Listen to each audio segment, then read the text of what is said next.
चौथे चैप्टर पे आओ।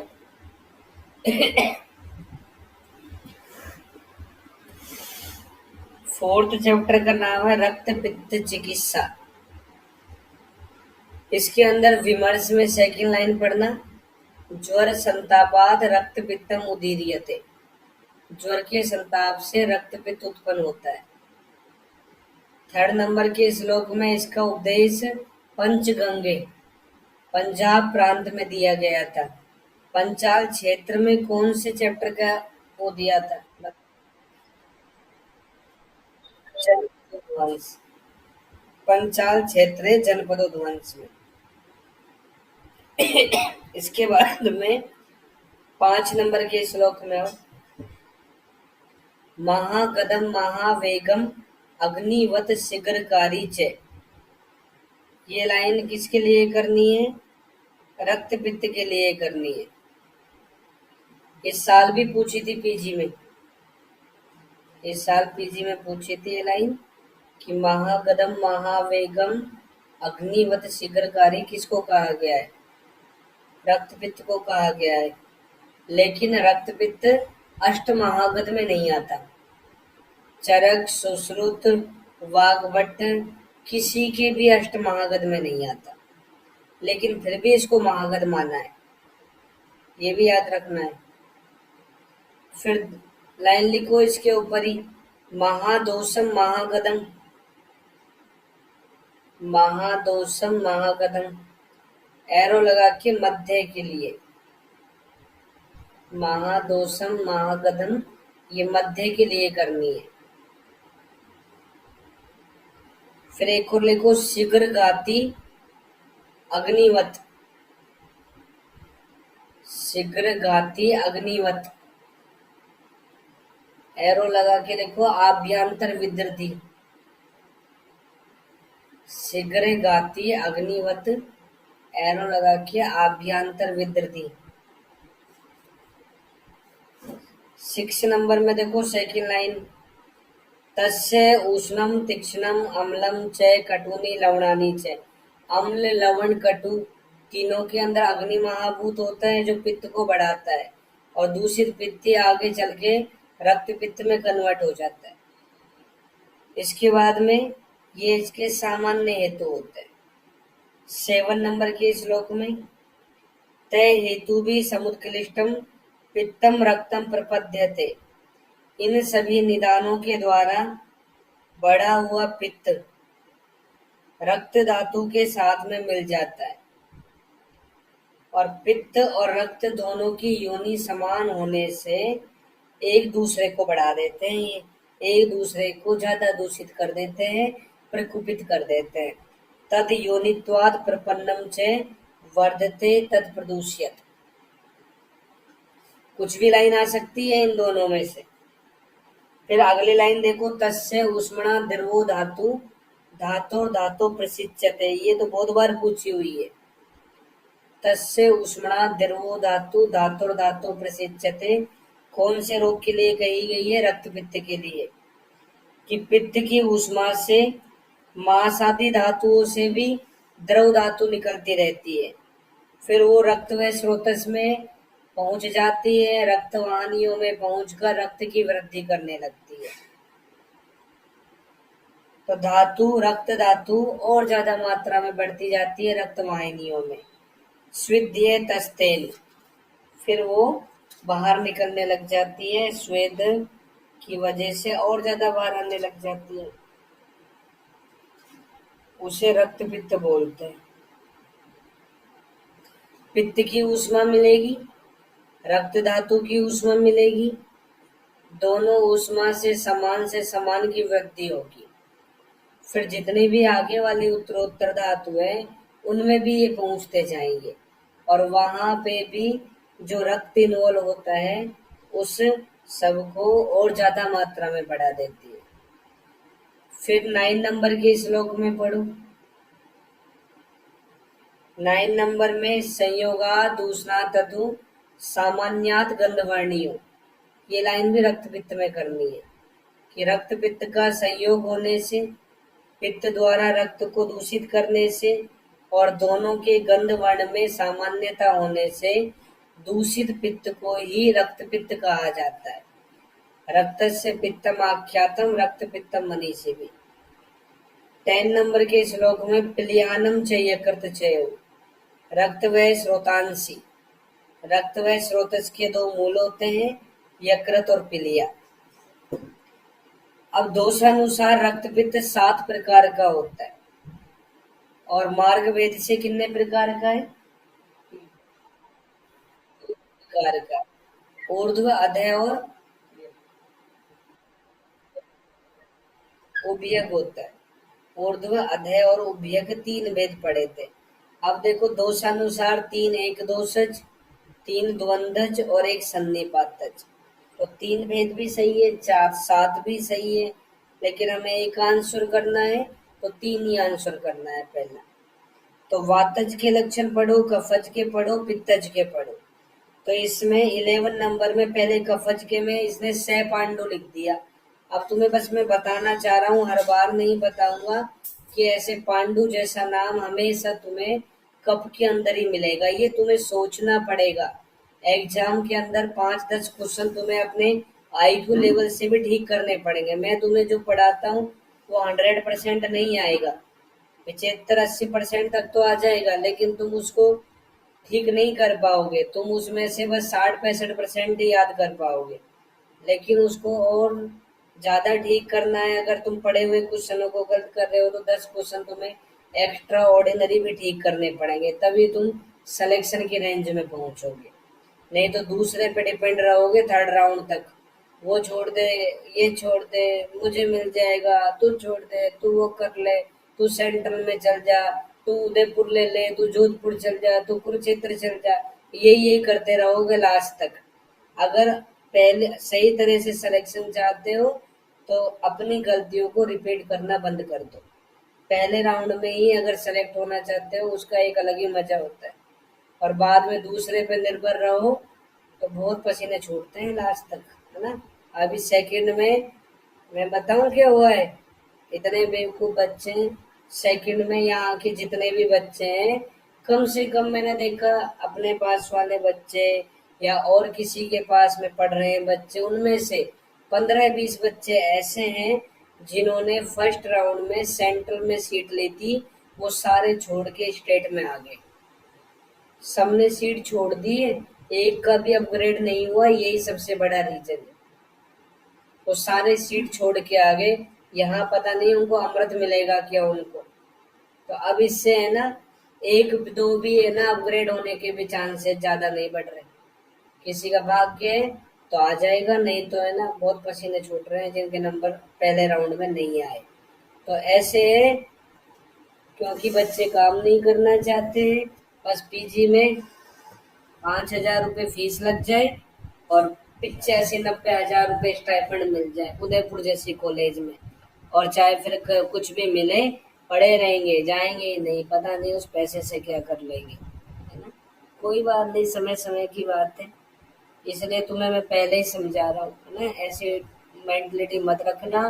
तुम्हारा तो एक गर्भिणी के लिए है ना, काश्यप संहिता में एक लाइन आती है, काश्यप संहिता में गर्भिणी के लिए एक लाइन आती है कि जो गर्भिणी होती है ना, उसका एक पैर तो इस लोक में होता है और दूसरा पैर यमलोक में होता है, कि कभी भी उसके साथ अनहोनी घटना हो सकती है। तो तुम्हारे साथ प्रेजेंट में यही कंडीशन है, क्योंकि इस साल इतना ज्यादा कंपटीशन है, बहुत ज्यादा कंपटीशन है। तुम गलती करके देखो, मैं तुम्हें पहले ही समझा रहा हूँ। इस बार तो 270-75 तक को सीट मिल रही है। इस बार है ना, जिसके 300 से नंबर कम है ना, उसको सीट नहीं मिलेगी। इसलिए कान खोल के दिमाग को सेंटर में रख के पढ़ने लग जाओ। 300 से कम वाले को सीट नहीं मिलेगी। अब तुम सोच लो कि तुम कहाँ चल रहे हो। और मैं यहाँ तुम्हारे टेस्ट लेता हूँ ना, तो इनमें से ऐसे मत सोचना यहाँ तो 480 में से 480 नंबर आ रहे हैं, वहां तो एक के भी नहीं आते 480 में से 480 नंबर। तो तुम जिसके 480 में से 480 है ना, वो है ना 150 नंबर कम करके ही चलो, है ना। उसके लिए बोल रहा हूँ मैं, 150 कम करके चलो। अब जिसके 400 नंबर आ रहे हैं तो वो भी 150 कम करके चल लो, वो 250 पे पहुंचेगा, है ना। तो इसलिए अभी बहुत टाइम है तुम्हारे पास में, तो इसलिए सुधर सकते हो, पढ़ सकते हो, है ना। इसी लाइन में देखो, फिर मुझसे मत कहना कि मेरा सिलेक्शन नहीं हुआ। मैं तो तुम्हें सुबह भी कहता हूँ, सब बच्चों से, तुम्हें अभी भी कह रहा हूँ, मैं तुम्हें पूरी साल ऐसे कहता रहूंगा। और जब तुम्हारा सिलेक्शन नहीं होएगा तो मैं तुम्हारा फोन भी नहीं उठाऊंगा। रिजल्ट तुम्हारा आएगा और तुम्हारा सिलेक्शन नहीं होएगा ना, एक का भी फोन रिसीव नहीं करूंगा, उसको बिल्कुल भी नहीं समझाऊंगा कि अब क्या करना है। इसलिए पूरी साल तुम्हारे पीछे पड़ा रहूंगा, लेकिन क्योंकि फिर मैं क्या कर सकता हूँ, भैंस के आगे बीन बजा के क्या करूंगा, है ना। तो फिर मेरे हाथ में कुछ नहीं है, फिर मैं कुछ नहीं समझाता, मैं मेरी एनर्जी वेस्ट ही नहीं करता, लेकिन पूरी साल तुम्हारे पीछे पड़ा रहूंगा। फिर मेरे से कोई उम्मीद मत करना कि मैं तुम्हें समझाऊं, मैं ये करूं। तुम खुद ही समझदार हो, मेरे पास कोई भी फोन मत करना अगर तुम्हारा सिलेक्शन नहीं होता है, क्योंकि मैं खुद को भागीदार नहीं समझता इसमें। क्योंकि तुम्हारा सिलेक्शन नहीं होगा उसमें तुम ही कारण होगे, मैं मेरी तरफ से इतनी मेहनत करा दूंगा तुम्हें कि तुम सेलेक्ट होने के काबिल बन जाओगे। अब ये तुम्हारी गलती से बाहर होगे, उसमें मैं कुछ नहीं कर सकता। पूरे साल एक एक बात मैं तुम्हें पढ़ाता ही नहीं हूँ, मैं तुम्हें पूरी साल पढ़ाता ही नहीं हूँ, मैं तुम्हें पूरी साल, है ना, आचार रसायन का भी सेवन कराता हूँ, और जो तुम्हें पूरे जीवन भर रहना काम में आएगा। बहुत सारी बीच बीच में ऐसी बातें बोलता हूँ जो तुम्हें पूरे जीवन भर काम में आएंगी। तो जो उस आचार रसायन को समझ जाता है तो उसकी जिंदगी भी बन जाती है। तो इसलिए अभी तुम्हारे पास बहुत टाइम है, पढ़ सकते हो तुम। इसके बाद में इसी लाइन में सैफेनम लिखा है, यही आचार रसायन है, इससे काम नहीं चलेगा। चरक चिकित्सा एक के चौथे पाद में आचार रसायन है। जो बोल रहा हूँ ना, यही है, सत्यवादी न मैं क्रोधम, यही तो बोलता हूँ तुम्हें। दूध घी तो नहीं खिलाऊंगा तुम्हें मैं, है ना, बस बोल बोल के ये चीजें समझा दूंगा। 12 नंबर के श्लोक में आओ। रक्त पित्तम कषायाभम कृष्णम गोमूत्र सन्निभम मेचकागार धूमाभम अंजनाभम च पैक्तिकम। इस पैक्तिक को ब्लैंक कर लो। जो पित्तज रक्त पित्त होता है उसमें कसाय वर्ण का, लाल कलर का भगवा वस्त्र जैसा रक्त बाहर आता है। कृष्ण वर्ण का मूत्र बाहर आता है, गोमूत्र के जैसा रक्त बाहर आता है। मेच का गार, मेच का गार का मतलब है अनेक रंग मिला हुआ रक्त बाहर आता है। धुआं के जैसा रक्त बाहर आता है, अंजन के जैसा रक्त बाहर आता है। यही लिख लो, मेचक कोमा लोचक, मेचक कोमा लोचक एरो लगा के अंजन के पर्याय, मेचक कोमा लोचक एरो लगा के अंजन के पर्याय। ये हम पढ़ेंगे रसरत्न समुच्चय के अंदर।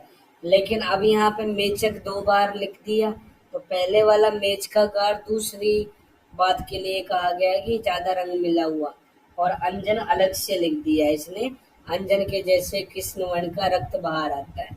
तो ये लाइन ही ज्यादातर पूछते हैं, और ये पित्तज रक्त पित्त की लाइन है।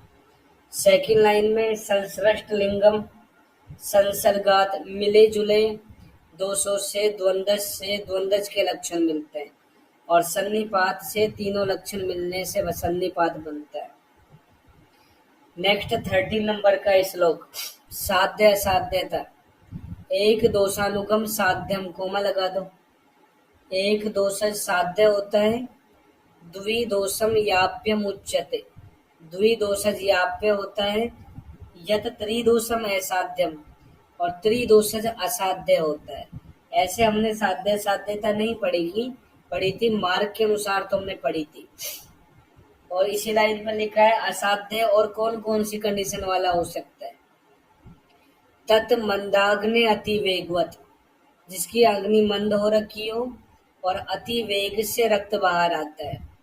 फिर थर्ड लाइन में व्याधि भी क्षीण देहस्य, व्याधि से शरीर क्षीण हो गया हो और वृद्ध है और भोजन नहीं करता है, अनस्नतस्य।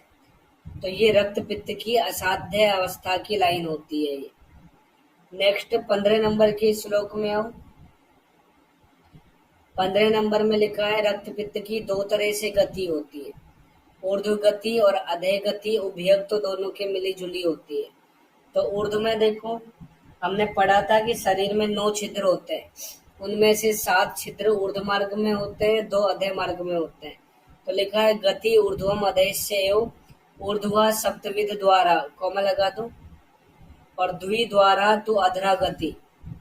ऊर्ध्व मार्ग से होती है उसमें 7 द्वार होते हैं, अधे मार्ग वाले में 2 होते हैं। नेक्स्ट श्लोक में सप्त छिद्राणी शीर्षी द्वे च अधे, सिर में 7 छिद्र होते हैं, अधे में 2 होते हैं। तो बोलता है साध्यम ऊर्ध्वगम, ऊर्ध्व भाग वाला साध्य है, याप्यम तो अधोगम, अधो भाग वाला याप्य होता है, और दोनों मार्गों से अगर रक्त प्रवृत्ति हो तो वो असाध्य होता है। सेकेंड लाइन में सर्व छिद्रेभ्यो रोमकूपेभ्य, अगर सारे छिद्रों से या रोमकूप से रक्त की प्रवृत्ति होने लग जाए, असंख्य गति हो जाए, असंख्याम गतिम, तो ऐसा रक्त पित्त आंतिकी गति वाला होता है, मारने वाला होता है। तस्य आहु आंतिकी, तो ये एक तरह से त्रियक गति है, लेकिन त्रियक भेद नहीं होता है इसका। तो ये बहुत बार पूछ लेते हैं कि कौन से रोग की आंतिकी गति बताइए, तो याद रखना रक्त पित्त की बताइए, अंत करने वाली। और साध्य साध्यता पढ़ो 18 नंबर के श्लोक में।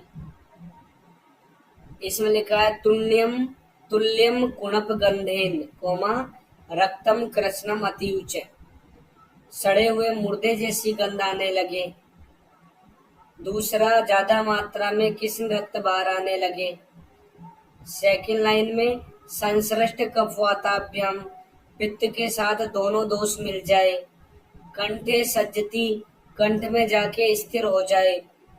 फिर अगली लाइन में क्षीण से कास मानस से, बल क्षीण हो जाए, कास आने लगे साथ में, तो यत च तत च न सिद्ध्यति, ऐसा रक्त पित्त साध्य नहीं होता। तो ये तीनों लाइन असाध्य रक्त पित्त के लिए। फिर नेक्स्ट लाइन में यत द्विदोष अनुगम, जो 2 दोष से होता है। शांतम शांतम प्रकुप्यति, शांत होकर बार बार प्रकुपित हो जाए। मार्गात मार्गम चरेत्वा, एक मार्ग से दूसरे मार्ग में पहुंच जाए। तो याप्यम, याप्य विलय कर लो, ऐसा रक्तपित्त याप्य होता है। लास्ट लाइन जो है ये याप्य के लिए कही गई है।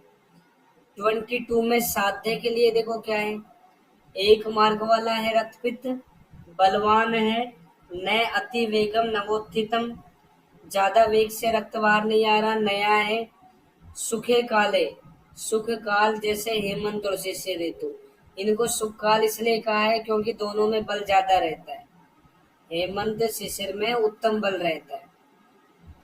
और निरुपद्रवम, और उपद्रव नहीं हो बिल्कुल भी, ऐसा रक्तपित्त साध्य होता है।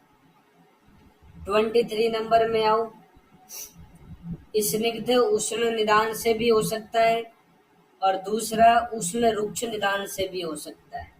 तो लिखा है अधोगस्य उत्तरम प्राय, तो जो बाद वाला निदान है उष्ण रुक्ष, ये अधोगत रक्त पित्त का होता है। पूर्वम स्यात ऊर्ध्वगस्य तु, और जो पहले वाला निदान है स्निग्ध उष्ण, ये ऊर्ध्वगत का होता है। ऐसा मैंने क्यों कहा कि ऊर्ध्वगत में स्निग्ध उष्ण होता है और अधोगत में रुक्ष उष्ण होता है, अगले श्लोक को पढ़ो। ऊर्ध्वगम कप संश्रेष्टम, शरीर का ऊर्ध्व भाग कप का स्थान होता है, मध्य भाग पित्त का होता है, और अधे भाग वात का स्थान होता है। जब पित्त कप के साथ मिल जाए तो ऊर्ध्व भाग वाला है, और स्निग्ध गुण से कप की वृद्धि होती है, उष्ण गुण से पित्त की वृद्धि होती है। तो स्निग्ध उष्ण से कप पित्त दोष बढ़ेंगे, ऊर्ध्व भाग वाला रक्त पित्त होगा। ऐसे ही अधोभाग में वात मिलेगा पित्त के साथ में, तो रुक्षता से वात बढ़ेगा, उष्णता से पित्त बढ़ेगा। इसके बाद में देखो द्विमार्गम कब मारोत्ताभ्याम, और जो द्विमार्ग वाला है उसमें दोनों दोषों का इन्वॉल्वमेंट होता है। 25 में आ जाओ, रक्त पित्त का चिकित्सा सूत्र। क्षीण बलमासस्य रक्त पित्तम यद असनत है तद दोष दुष्टम उत्कृष्टम न आदौ स्तंभनम रहती। जिस रक्तपित्त में रोगी का बल मांस क्षीण नहीं हुआ हो, यद असनत है, जो लगातार भोजन कर रहा हो, तो उसमें आदि में स्तंभन नहीं करना चाहिए। तो ये वर्ड छोटा सा लिखा आ जाता है बहुत बार कि न आदो स्तंभनम अरहति, कौन से रोग के लिए कहा गया है? रक्तपित्त के लिए कहा है। अगर कर दिया तो क्या हो जाएगा? 26 में देखो, गलग्रह पूती नस्य से लाइन शुरू होती है, दूसरी लाइन गुल्म पिलिया से शुरू होती है, तीसरी लाइन कुष्ठ अर्श से शुरू होती है, और चौथी लाइन बुद्धि इंद्रिय उपरोध से स्टार्ट होती है। लेकिन मैं तुम्हें यही कहूंगा कि इनको सबको पढ़ना जरूर, इन स्टार्टिंग से काम नहीं चलेगा। अब क्या है कि जो क्वेश्चन है ना, थोड़े अच्छे लेवल के आने लग गए। अब ऐसे नहीं पूछेंगे नया आदो स्तंभ न रहते किससे शुरू हो रहा है। ये तुम्हारा भाग्य है कि गल ग्रह पूती नस्य ऑप्शन में आ जाए। अब ऐसा क्वेश्चन पूछेंगे कि कौन सा रोग नहीं होता। प्रेजेंट में ऐसे क्वेश्चन ज्यादा आ रहे हैं, तो जिसको ये याद है फिर वो ही हटा सकता है कि ये नहीं होता। इसलिए मैं यही कहूंगा कि इन सबको पढ़ना, ये बहुत इंपॉर्टेंट क्वेश्चन है, बहुत बार एग्जाम में पूछा हुआ है कि कौन सा होता है कौन सा नहीं होता है। ध्यान से पढ़ना है इसको, या पढ़ना ही मत, है ना। दो ही चीज है कि तुम्हें याद नहीं हो रहा तो मत पढ़ना, कम से कम नेगेटिव तो करके नहीं आओगे, है ना। और याद हो रहा है तो सही तो करोगे, अधूरा पढ़ोगे तो नेगेटिव तो करोगे ना। तो इसलिए पढ़ो ही मत अगर नहीं आ रहा है तो, और तुम पढ़ सकते हो तो पढ़ लेना। इसके बाद में 29 नंबर में आओ। आम दोष से यदि रक्तपित्त होता है, आम दो साथ पे अंडरलाइन कर लो। तो इसी लाइन में लास्ट में लिखा है लंगियम आदित्य, तो ऐसी कंडीशन में आदि में लंघन कराना चाहिए। 30 नंबर में आओ। लंघनम रक्तपित्त आदो तर्पणम व प्रयोज्येत, रक्तपित्त में आदि में लंघन और तर्पण कराना चाहिए। रक्तपित्त में आदि में लंघन या तर्पण कराना चाहिए।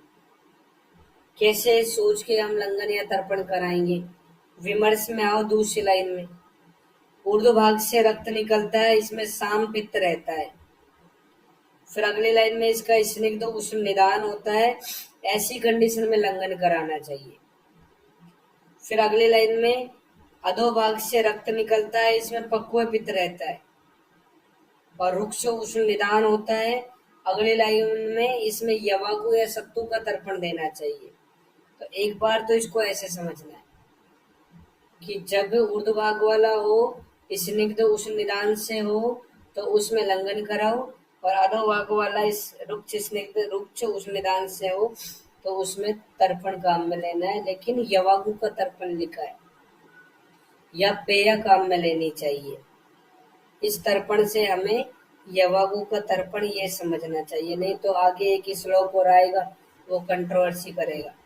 31 में देखो, हिबेरादि पानीय, हिबेरादि पानीय का रोगाधिकार रक्तपित्त होता है। जो हम जिस चैप्टर में पढ़ते हैं वो उसका रोगाधिकार होता है। तो ये हम रक्तपित्त में पढ़ रहे हैं, तो रक्तपित्त रोगाधिकार है इसका। इसमें सड़न पानीय वाले ही द्रव्य होते हैं, बस शुंठी नहीं होता। तो शुंठी लिख के क्रॉस कर देना। केवलम श्रत शीतम, या केवल श्रत शीत जल भी पिला सकते हैं। 32 नंबर में आओ।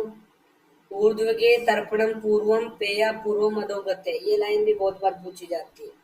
रक्तपित्त में ही है, काल सातम में अनुबंध प्रकृति, इनको ध्यान में रखते हुए इस तरह से चिकित्सा करनी चाहिए। हिंदी में देखो तीसरी लाइन में, लंघन कराने के बाद में ऊर्ध्व रक्तपित्त में तर्पण देना चाहिए, और अधोगामी रक्तपित्त में पहले पेया देनी चाहिए। इसके बाद विमर्श में भी देख लो, लेकिन ध्यान क्या रखना है, बलवान रोगी को ही लंघन कराना चाहिए, दुर्बल को नहीं कराना चाहिए। पहले लंघन कराओ अगर रोगी बलवान है, तो उसके बाद में दूसरी लाइन में सोचो कि ये ऊर्ध्व है या अधः है, तो ऊर्ध्व में तर्पण और फिर अधः में पेया देनी चाहिए। फिर यदि रोगी दुर्बल है तो उसमें बिना लंघन कराए ही ऊर्ध्व में तर्पण और अधोगत में पेया देते हैं। इसके बाद 33 में खजूरादि तर्पण दे सकते हैं। खजूरादि तर्पण में खजूर, मृदविका, आमलकी, परूषक ऐसे होते हैं, लेकिन हिंदी में इसने महुआ का फूल लिखा है। इसको कट करके आमलकी कर देना। और शर्करा मिला के देंगे। शर्करा के ऊपर रे लिखा हुआ है और खजूर के ऊपर भी रे लिखा हुआ है। खजूरादि मंत्र कहाँ पे था?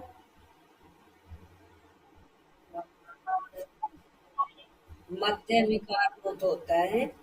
जब हमने संतर्पण जनित रोग पढ़े थे, वहां पढ़ा था खजूरादि मंत्र, मध्य विकार मूत। इसके बाद में नेक्स्ट लाज तर्पण भी दे सकते हैं। इसमें लाजा चूर्ण के साथ में घृत छोद्र मिला के यूज में लेते हैं। ये उर्ध्व रक्त पित्त में ही काम में लेने हैं हमें, लिखा है उर्ध्व रक्त पित्त में। इसके बाद में नेक्स्ट श्लोक में रक्त पित्त में अम्ल रस का भी निर्देश किया है, लेकिन कब मंद अग्नि हो जाए और अम्ल सातम्य हो उसको, तो दाढ़िम आम्लकी का प्रयोग करते हैं। देखो अम्ल इसका निदान भी था, अम्ल कटु लवण रस का प्रयोग इसका निदान भी था, और फिर अम्ल रस का प्रयोग भी कर रहे हैं, लेकिन दाढ़िम आम्लकी का ही प्रयोग किया है। जब हमने सूत्र 27 पढ़ा था, उस समय कहा था कि सारे अम्ल रस वाले द्रव्य पित्त को बढ़ाते हैं, दाढ़िम आम्लकी को छोड़कर। यही तो रहस्य स्थान है।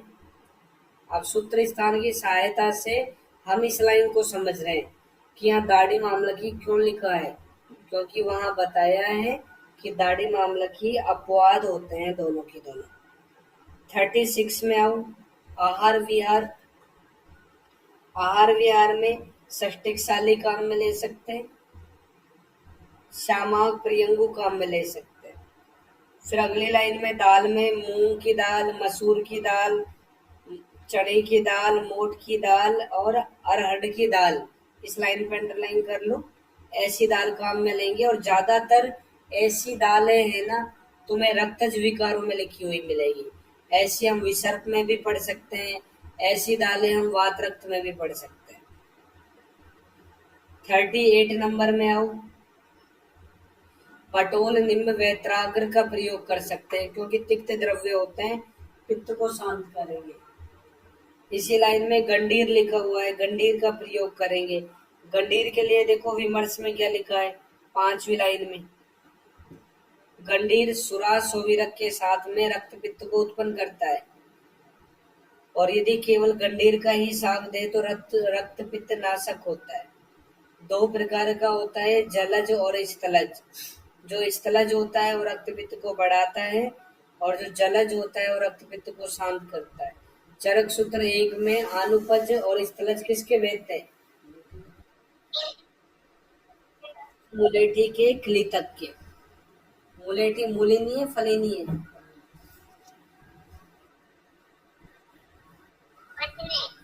अभी देख ले, अभी तो मैं चरक चिकित्सा स्थान के 4थे चैप्टर पे पहुंचा हूँ, और अभी से मूलनी बोलने लग गया तू। जब मैं तीसरी बुक पे पहुंचूंगा और लास्ट में पहुंचूंगा, तब कहेगा कि आपने पढ़ाया ही नहीं। सोच समझ के आंसर दिया कर, मुझे सब पता रहता है किसने आंसर दिया है। तो मूलिनी नहीं होती है, फलिनी होती है, 100 बार बोला था तुम्हें मैं उस समय। इसके बाद में नेक्स्ट श्लोक में हो, पारावत, कपोत और लावा। चल कम से कम आंसर तो देता है, बाकी से तो अच्छा है। बाकी के तो सारे तृणपुली की तरह बैठे हैं यहाँ पे। तृणपुली, चित्रदीप पढ़े हैं ना हमने, संतान रहित वाली लाइन है। तो ऐसे बैठे हैं, निर्जीव हो रखे हैं, बोलते नहीं है। आप पुरुष बड़े पड़े हैं मेरी जान को। आगे देखो, पारावत, कपोत, उनसे तो अच्छा है तो, है ना। पारावत, कपोत, लावा, सस्य, कपिंजल, हरिण, इनके मांस काम में ले सकते हैं। नेक्स्ट श्लोक में आओ, कफानुके यूस साकम दध्यात वातानुके रसम। ये लाइन भी बहुत बार पूछेंगे। ऐसे लिखी आती है कि कौन से रोग के लिए कही गई है। रक्त पित्त में जब कफ का अनुबंध होता है तो यूस देनी चाहिए, रुक्ष होती है। और जब वात का अनुबंध होता है तो मांस रस देना चाहिए, क्योंकि रुक्षता बड़ी रहती है, इसलिए मांस रस का प्रयोग करेंगे, स्निग्ध होता है। इसके बाद में श्लोक नंबर 50 में आओ। इसकी फर्स्ट लाइन पढ़ना। ससह से वास्तु के सस्तो विबंधे रक्त पित्ती नाम। विबंध को ब्लैंक कर लो। अगर रक्त पित्त में विबंध हो जाए तो बथुए के साग के साथ में खरगोश का मांस देना चाहिए। ऐसा क्यों? विमर्श में दूसरी लाइन पढ़ो। खरगोश का मांस कसाय होने से रक्त पित्त को दूर करता है और बथुआ विबंध नाशक होता है, इसलिए हम दोनों का प्रयोग करेंगे साथ में। वापिस से पहली लाइन में दूसरी लाइन पढ़ो। वातोल वणे तितिरे स्यात उदुम्बर रसे सिरते। वातोल वन को ब्लैंक कर लो। अगर रक्त पित्त में वात की उल्वणता हो जाए तो तीतर मांस उदुम्बर स्वरस के साथ में देंगे। जब हमने सूत्र 27 पढ़ाया था उस समय तीतर का मांस वातोल वण सन्निपात में पड़ा था। वात की प्रधानता वाले सन्निपात में तीतर का मांस कम मिलेंगे। उदुम्बर रस जो होता है ये संग्राही होता है, कसाय रस वाला होता है, स्तंभन का काम करता है, इसलिए यहाँ पे उदुम्बर रस यूज में लिया। 52 नंबर में आओ। जलम पिपास अवेद अध्यात विसर्गात अल्पसो अपीवा। अगर प्यास लगती है रक्त पित्त के अंदर तो उसमें थोड़ा थोड़ा पानी पिलाते रहना चाहिए। 55 में आओ। ये भी इसका चिकित्सा सिद्धांत होता है। ये चिकित्सा सूत्र नहीं है, चिकित्सा सिद्धांत है। क्षीण बलमासस्य यस्य संतर्पणोत्थितम बहुदोषम बलवतो रक्तपित्तम शरीरिणे काले संशोधनार है तद हरेत निरुक्तर्वम व्रेचनेन ऊर्ध्वभागम अधोगम अम्लेंच। देखो कौन से रक्तपित्त में संशोधन कराते हैं? जिसमें बल मास क्षीण नहीं हुआ हो, जो संतर्पण जनित हो, जिसमें दोष अधिक हो, बल ज्यादा हो, रोग का बल ज्यादा हो, रोग में दोष ज्यादा बढ़े हुए हो और निरुपद्रव और उपद्रव नहीं हुए हो, तो ऐसा रक्तपित्त संशोधन के योग्य होता है। संशोधन में ऊर्ध्व भाग में वमन कराएंगे, ऊर्ध्व भाग में विरेचन कराएंगे और अधो भाग में वमन कराएंगे। अब इस लाइन को तुमने वाग्भट के अनुसार पूछ ले तब भी यही आंसर करो, चाहे चरक के अनुसार पूछे तब भी यही आंसर करना। व्रेचनेन ऊर्ध्वभागम ऐसे भी बहुत बार लिख के पूछ लेता है कि कौन से रोग से संबंधित है, ये रक्तपित्त से संबंधित है। 58 में देखो, विरेचन किससे कराओगे? त्रिवर्त अभिया आरवद फल इनसे कराएंगे। दूसरी लाइन में जब भी विरेचन कराएंगे तो प्रभूत मधु शर्करा, ज्यादा मात्रा में मधु शर्करा मिला के काम में लेंगे विरेचन के लिए। 59 में आओ। वमन के द्रव्यों में, वमन के द्रव्यों में मदन फल मिलाएंगे, साथ में मधु शर्करा मिलाएंगे। दूसरी लाइन में वत्सक फल भी यूज में दे सकते हैं, मुस्तक मधुक मधु सब काम में ले सकते हैं। अधो वहे रक्तपित्ते वमनम परम उच्चते। वमन ब्लैंक कर लो। अधोगत रक्तपित्त में वमन श्रेष्ठ चिकित्सा होती है। नेक्स्ट, ऊर्ध्वगे शुद्ध कोष्ठ से तर्पण आदि कर्मो हिते। अब संशोधन हो जाए, चाहे ऊर्ध्व हो चाहे अधय हो, इनमें हम क्या काम में लेंगे? तो संशोधन कराने के बाद में ऊर्ध्व के तर्पणम पूर्वम पेया पूर्वम अधोगते, तो ऊर्ध्व में तर्पण काम में लेना है, अधोगत में यवागो आदि या पेया आदि काम में लेने हैं। न चेत स्याद मारू तो बली, बस ये ध्यान में रखना है कि वायु बलवान तो नहीं है। तो हिंदी में तीसरी लाइन में देखो, अगर वायु बलवान हो जाए तो यवागो का प्रयोग नहीं किया जाता, किंतु मांस रस का प्रयोग किया जाता है। फिर हमें दूसरी बात सोचनी है। देखो अभी हमने दो बातें पढ़ी थी, ऊर्ध्वगे तर्पणम पूर्वम पेया पूर्वम अधोगते। वो लाइन कब फॉलो करनी है? जब वायु बलवान नहीं हो। फिर दूसरी लाइन पढ़ी थी, कफानुगे यूस साकम दध्यात वातानुगे रसम। वो लाइन कब फॉलो करनी है? जब वायु बलवान हो। दोनों लाइनों को ऐसे जोड़ना है, यही रहस्य स्थान है। इसके बाद में 62 नंबर में आओ, बलमास परीक्षीणम शोक भार अद्वय कर्षितम। जब सब कुछ क्षीण हो जाए शोक भार अद्वय से। दूसरी लाइन में गर्भिणी हो, स्थिर मतलब वृद्ध हो और बालक हो, तो ऐसे रोगी अवम्यम अविरेच्यम वा, वमन के योग्य नहीं होते, विरेचन के योग्य नहीं होते, कुछ भी नहीं कराते इनमें। थर्ड लाइन में एक सिद्धांत और है, शोषण से अनुबंधम व तस्य संसमनी प्रक्रिया। जब शोष का रोगी है या रक्तपित्त का रोगी है, उसमें शोष का अनुबंध हो जाए तो उसमें फिर संसमन चिकित्सा करनी चाहिए। रक्तपित्त के रोगी में शोष का अनुबंध हो जाए, चिकित्सा करते हैं। अब संसमन चिकित्सा शुरू होती है इसकी। देखो 65 नंबर में संसमन में अट्रूस खादी क्वाथ। अट्रूस खादी क्वाथ में क्या क्या है? अट्रूस मतलब वासा, मृदवी का मतलब द्राक्षा और पथ्या, ये 3 द्रव्य होते हैं। इनका क्वाथ बनाएंगे, शर्करा मधु मिलाएंगे। ज्यादातर जितने भी योग है सब में तुम्हें मधु मिला हुआ मिलेगा।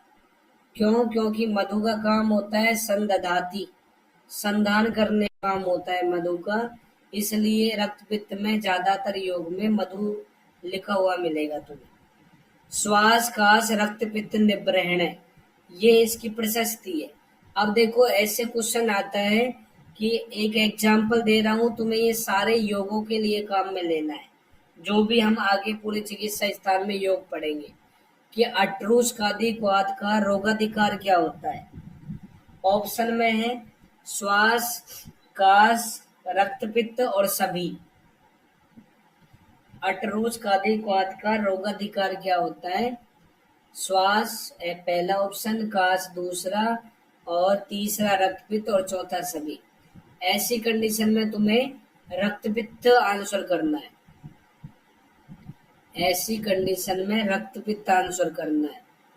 फिर दूसरा क्वेश्चन ऐसे पूछ ले कि अट्रूस खादी क्वाथ का प्रयोग कौन से रोग में करते हैं? अट्रूस खादी क्वाथ का प्रयोग कौन से रोग में करते हैं? फिर कंडीशन में तुम्हें ऑल आंसर करना है। ऐसे सोच लो, जब पर्टिकुलर रोगाधिकार वर्ड करके पूछ रहा है ना, तब तुम्हें जिस चैप्टर का नाम है वही आंसर करना है। प्रयोग अधिकार पूछ ले या प्रयोग करते हैं तो फिर ऑल आंसर कर सकते हो। इसके बाद में 69, तुम्हें ये सब रोगों में सोचना है जो भी आएंगे सबके अंदर। 69 नंबर में आओ, युक्तम व मधु सर्पिभ्याम। दूसरी लाइन में लिहियात गो अश्व सकृत रसम, गाय और घोड़े के मल को मधु सर्पी के साथ मिला के काम में लेंगे। इसके बाद में 72 में आओ, सछोद्रम ग्रथिते रक्ते, लिहियात पारावतम सकृत। ग्रथित रक्त को ब्लैंक कर लो। अगर रक्तपित्त में गांठें पड़ जाए तो पारावत सकृत का प्रयोग मधु मिला के करेंगे। पारावत सकृत का प्रयोग मधु मिला के करेंगे। कबूतर की विष्ठा जो होती है उसमें क्षार पड़ा रहता है और वो क्षार जो है लेखन का काम करेगा, मृदु क्षार जैसा काम करता है। और कौन कौन से चूर्ण यूज में लेंगे? नेक्स्ट उशिरादि चूर्ण। इससे आगे 76 में क्रात तिक्तादि चूर्ण। अब क्रात तिक्तादि क्वाथ पूछे तो ज्वर करो और क्रात तिक्तादि चूर्ण पूछे तो रक्त पित्त करो। ऐसे मत सोचना कि एक जैसा ही था। अब ऐसे ही है चिकित्सा स्थान, कहीं पे चूर्ण है, कहीं आसव है, कहीं अरिष्ट है, कहीं पे वटी है, तो सब चीजें तुम्हें ध्यान से पढ़नी है। इसके बाद में नेक्स्ट 79 नंबर का श्लोक, वैदूर्य मुक्तामणि गैरी का नाम, मृत संक हेम आमलकोद का नाम। इसके बाद ऐसे काम में ले सकते हैं सबको कि वैदूर्य, मुक्तामणि, गैरिक या कृष्ण मिट्टी हो गई, शंख भस्म, हेम मतलब स्वर्ण चूर्ण, आमलक सुगंध वाला, जितने भी है इन सबको रात में जल में भिगो के छान के पिला देना। दूसरी लाइन में मधुधक, मधु का शरबत। इक्षुरस, ये सब काम में लेते हैं। तो ये लाइन आ जाए रक्त पित्त में काम में लेनी है। श्लोक नंबर 82 में आओ। यद रक्त पित्तम प्रशमम न याति तत्र अनिल स्यात् अनु तत्र कार्यम। जब रक्त पित्त शांत नहीं होता है और उसमें वात की वृद्धि हो जाए, तो अगली लाइन में छागम पय स्यात् परमम प्रयोगे कोमा लगा दो। उसमें अजा क्षीर काम में लेते हैं। अजा क्षीर अग्रे में क्या होता है बताओ।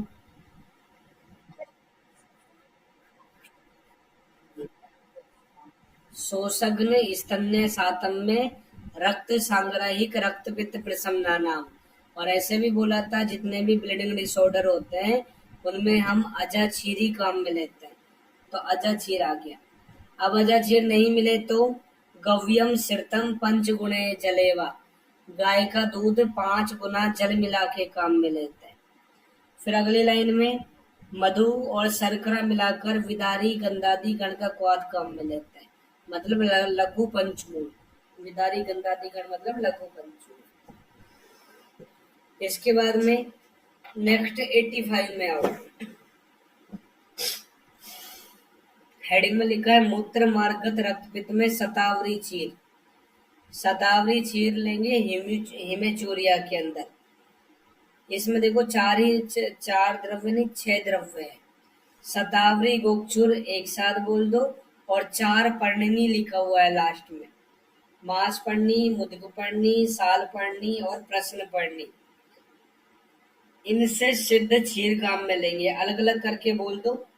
शतावरी और गोक्षुर से सिद्ध क्षीर, और दूसरा 4 पर्णी से सिद्ध क्षीर। गोक्षुर अग्र में क्या होता है? मूत्र कृच्छ अनिल हराणा। मूत्र को जो ठीक कर रहा है तो इस गोक्षुर से पहचान लेना तुम इसको। तो दूसरी लाइन में लिखा है लास्ट में मूत्र मार्गात सैरुजम प्रियाति। मूत्र मार्ग में रुजा होती है, वो शांत हो जाती है। 86 में आओ। गुद मार्गत रक्त पित्त की चिकित्सा। इसमें देखो फर्स्ट लाइन में लिखा है पयो मतम मोच रसेन सिद्धम। मोच रस किसका निर्यास होता है? और सल्लकी का निर्यास क्या होता है? तो ये मोच रस संग्रह ही होता है, तो ये दूध के साथ में देना है। एक तो ये योग हो गया। दूसरा वट अवरोही वट सुंगई वा। वट के अवरोहो, वट के सुंग मतलब नए नए जो पत्तियां निकलती हैं, कोपल होते हैं, उनको दूध से सिद्ध करके देना है। हेबेर नीलोत्पल नागरई वा। सुगंध वाला नील कमल या सौंठ के कल्क से सिद्ध क्षीर काम में लेना है। तो ये तुम्हें गुद मार्गत रक्त पित्त में काम में लेते हैं। ये वट वगैरह क्या होते हैं? कसाय रस वाले द्रव्य होते हैं, तो ये स्तंभन का काम करेंगे। नेक्स्ट 88 में आओ। वासाघृत। वासातिघृत कहाँ पढ़े थे? जेठ में। तो वासाघृत में देखो वासाम से शाखाम से पलास मूलाम कृत्वा कसायम कोमा लगा दो। शाखा पलास मूल के साथ में वासा काम में लेंगे क्वाद के लिए। कुसुमानी च अस्या प्रदाय कलकम विपचेत। और वासा के फूल काम में लेंगे कल्क के लिए। कल्क इसके पुष्प का बनाएंगे और बाकी सबका क्वाद बनाएंगे, और बनने के बाद में घृत सिद्ध करेंगे, और उस घृत के बनने के बाद में मधु मिला के काम में लेंगे। सैछोत्रम मधु मिला के, ये ठीक ही जल्दी से जल्दी शांत कर देता है। आंसू एवं निहंती। नेक्स्ट 92 में सर्पी गुड़, जो हम छत्तीसगढ़ में पढ़ेंगे, वो रक्त पित्त में भी काम में ले सकते हैं। 93 में क्षार का प्रयोग भी कर सकते हैं जब रक्त और कफ का अनुबंध हो। जब रक्त पित्त में कफ का अनुबंध हो तो कफ के अनुबंध में ज्यादातर हम क्षार काम में लेते हैं, या कंठ में जाके रक्त ग्रथित हो जाए तो दूसरी लाइन में उत्पल नाल क्षार देंगे मधु सर्पी के साथ में। 94 में आओ। मृणाल पद्मोत्पल केसराणाम तथा पलासस्य तथा प्रियंगो तथा मधुकस्य तथा अस्नस्य क्षारा। तो मृदु क्षार है सारे, इनका प्रयोग कर सकते हैं। नेक्स्ट शतावरियादि घृत, ये भी काम में लेंगे रक्त पित्त में। इसकी लास्ट लाइन देखना 96 नंबर वाला, और इसमें लिखा है पंचमूलई अथ पंचभी वा सिद्धम घृतम, ये अलग है। इसको हिंदी में लिखा है सेकंड लास्ट लाइन में पंचमूल घृत, बोल्ड नहीं किया बस इसको। हिंदी में सेकंड लास्ट लाइन में पेज पलट करके देखोगे तो पंचमूल घृत बोलते हैं इसको। तो ये भी सबसे पहले यही बताया है, इसको अपन राजक्षमा में भी पढ़ेंगे। 97 में नासागत रक्तपित्त में अवपीड़नस से काम में लेना है। श्लोक में लिखा है फर्स्ट लाइन में अवपीड़नस से। इसके बाद में 98 में दूषित रक्त रोकने से, लेकिन आदि में स्तंभन अवपीड़ नहीं देना चाहिए। स्तंभन अवपीड़ नहीं देना चाहिए। स्तंभन अवपीड़ देने से कौन कौन से रोग हो जाते हैं देखो, दुष्ट प्रतिशय शिरोविकार, ऐसे रोग हो जाते हैं। आदि में स्तंभन अवपीड़ नशे का प्रयोग नहीं करना चाहिए, ऐसे रोग हो जाते हैं। अवपीड़ नशे कितने प्रकार का होता है? दो प्रकार का, कौन कौन सा? सिद्धि स्थान में पढ़ाऊंगा मैं तुम्हें, है ना, जब नशे पढ़ेंगे, बस अभी तुम लिख लेना। अवपीड़ नशे के दो प्रकार होते हैं, एक शोधन और दूसरा स्तंभन। अवपीड़ नशे, अब देखो सिद्धि स्थान से जोड़ के समझ रहे हैं हम इस लाइन को। अवपीड़ नशे के दो भेद होते हैं, एक शोधन, दूसरा स्तंभन। एक शोधन और दूसरा स्तंभन। तो यहाँ पे हमें शोधन स्तंभन काम में नहीं लेना। अवपीड़ नशे में स्तंभन काम में नहीं लेना, शोधन काम में ले सकते हैं, बस ये ध्यान में रखना।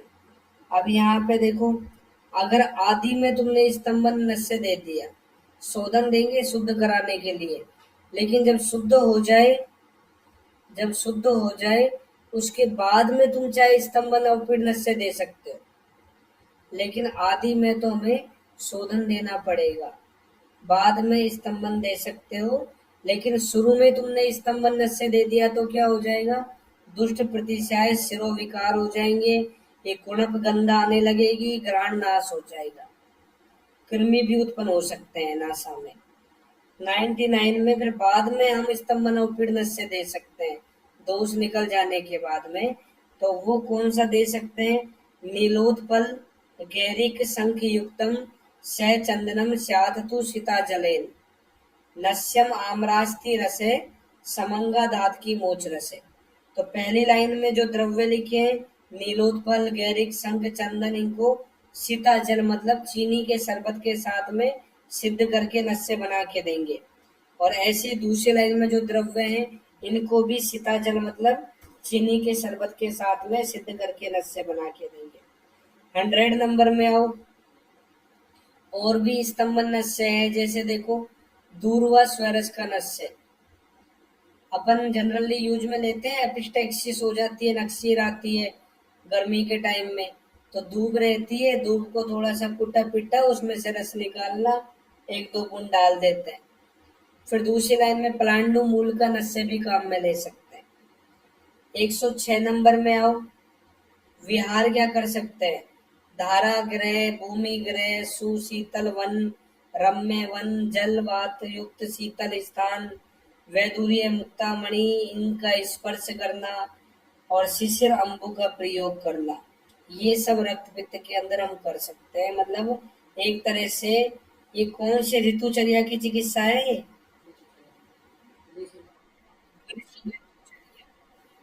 तो हम यहाँ पे ग्रीष्म ऋतुचर्या की जो चिकित्सा है वो फॉलो कर सकते हैं। इसके बाद 108 में आओ, हेडिंग में लिखा है रक्त पित्त में स्त्री का आलिंगन, स्पर्शाः प्रियाणाम च वरांगनानाम, प्रिय स्त्री का स्पर्श भी शांत कर सकता है इसको। इसके बाद में 109 में सेकंड लाइन में मनो अनुकूला शिशिरास्य सर्वागता, मन के अनुकूल सारी जो भी ये शीतल कथाएं होती है, जो भी बातें उसको पसंद आती है, सदवाक्य वाली जो भी बातें हैं, उनका प्रयोग कर सकते हैं। अब लास्ट में जो विमर्श लिखा है चैप्टर ये कंप्लीट होने के बाद में, तो उस विमर्श में देखो तीसरे पैराग्राफ में, जिसमें रक्त वमन से स्टार्टिंग हो रही है। रक्त वमन हिमेटेमेसिस को बोलते हैं, और इसमें फोर्थ लाइन में मीडियम एसिडिक होता है। रक्त वमन मतलब ब्लड विद वोमिटिंग, इसमें मीडियम एसिडिक होता है और आमाशय में रक्तस्राव के कारण होता है। जीआईटी से बिल्डिंग होती है। नेक्स्ट पैराग्राफ में लिखा है हिमोप्टाइसिस। हिमोप्टाइसिस क्या होता है? Blood with sputum, blood with sputum, TB वाले पेशेंट में मिल सकता है। तो नेक्स्ट पैराग्राफ में इनमें डीडी किया है दोनों में। तो फर्स्ट लाइन में St1 में क्या होगा, दूसरी लाइन देखो, मीडियम एल्कलाइन होता है, क्षारीय, रक्तवर्ण का रक्त बाहर आता है। और अगली लाइन में श्वसन संस्थान के रोग का इतिहास मिलता है, रेस्पिरेटरी जो सिस्टम होता है उसकी हिस्ट्री मिलती है। फिर नेक्स्ट लाइन में रक्त वमन में अगली लाइन देखो, वांत पदार्थ की प्रक्रिया एसिडिक होती है, श्याम वर्ण का होता है और इसमें पाचन संस्थान के रोगों का इतिहास मिलता है, जीआईटी से रिलेटेड हिस्ट्री मिलती है।